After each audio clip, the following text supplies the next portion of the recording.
Madame la Première Dame de Galouane, Madame la Première Dame de Namibie, Excellences, Mesdames et Messieurs les ministres, Mesdames et Messieurs les chefs de mission diplomatique, Mesdames et Messieurs les représentants des organisations internationales et interafricaines, Monsieur et Mesdames les représentants des organisations internationales et interafricaines et des organisations de la société civile, Monsieur le directeur de la Fédération internationale pour le planning familial, distingués participants, Mesdames et Messieurs.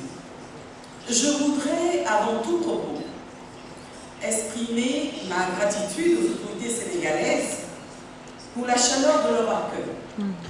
À ma sœur Viviane Wade, Première Dame de la République du Sénégal, je dis merci pour sa sollicitude.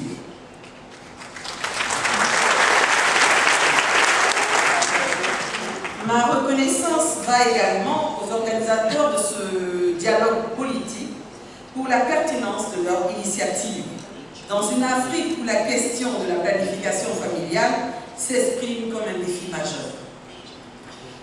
Je n'oublie pas la Fédération internationale pour le planning familial qui mérite notre considération pour avoir réuni ici à Dakar acteurs, décideurs, bailleurs de fonds, organisations internationales, organisations de la société civile.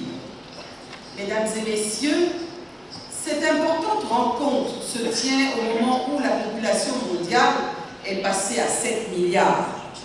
Elle est la suite logique de la conférence de Ouagadougou au Burkina Faso sur le thème population, développement et planification familiale en Afrique de l'Ouest francophone, l'urgence d'agir.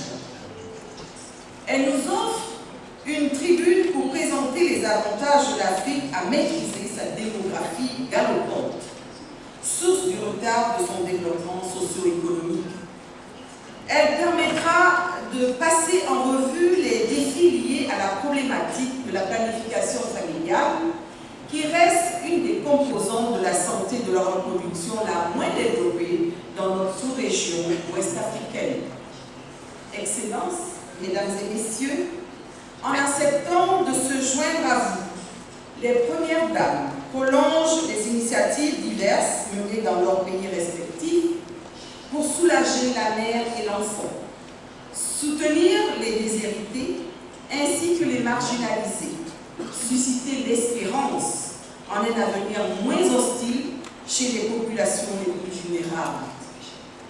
L'expérience de mon pays montre que la planification familiale est un levier déterminant pour atteindre les objectifs du millénaire pour le développement des OMD.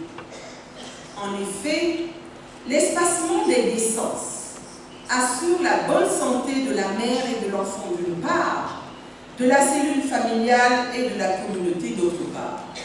C'est un moyen de réaliser un bien-être profond pour les êtres humains en cette période où, globalement, l'Afrique bascule d'une vision traditionnelle de la vie vers une manière de voir marquée par la modernité et les nouvelles valeurs véhiculées. Pour cela, nous devons œuvrer à rapprocher les services de distribution des biens communautaires, particulièrement ceux de santé en faveur des populations nécessiteuses. Il est important d'investir dans l'homme, de comprendre et d'éduquer les jeunes à vivre libres et responsables. Il faut rendre fluides les traditions culturelles et faire en sorte qu'elles soient opérationnelles. À ce titre, la promotion d'une véritable gouvernance socio-culturelle qui a pour finalité de réconcilier l'homme et la femme s'impose comme une interface à la gouvernance politique. Excellences, Mesdames et Messieurs, la culture, qu'elle soit classique ou moderne, est pour servir l'homme et non l'inverse. Pour nous et nos descendants, j'encourage vivement les pouvoirs publics, les hommes et les femmes de bonne volonté, tous les artistes à faire de la planification familiale leur cheval de bataille. Il s'agit là, certainement, d'un jalon important pour l'Afrique future. Consciente de cela, et parce que nos combats sont complémentaires, Mes sœurs de l'Afrique de l'Ouest et du Centre et moi-même avons pris l'engagement, le 6 octobre 2011, à Bamako, de prolonger notre initiative commune de réduction de la mortalité maternelle sous la dénomination Vision 2010 plus sec.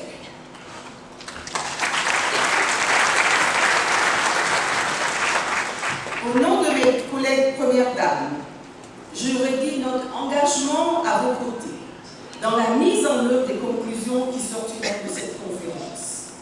Durant les échanges, je souhaite que les participants ne perdent jamais de vue que ce qui est en jeu dans le domaine de la planification familiale, c'est le financement des programmes et l'implication des hommes dans leur mise en œuvre, la qualité des services offerts, la demande des services liés aux connaissances et aptitudes de leurs utilisatrices. Excellence, Monsieur le Président de la République, distingués participants, Mesdames et Messieurs, je voudrais, pour conclure, formuler le vœu que nous travaillons à faire de la planification familiale un sujet de priorité nationale dans tous les États afin d'inverser le cours actuel des problèmes de population.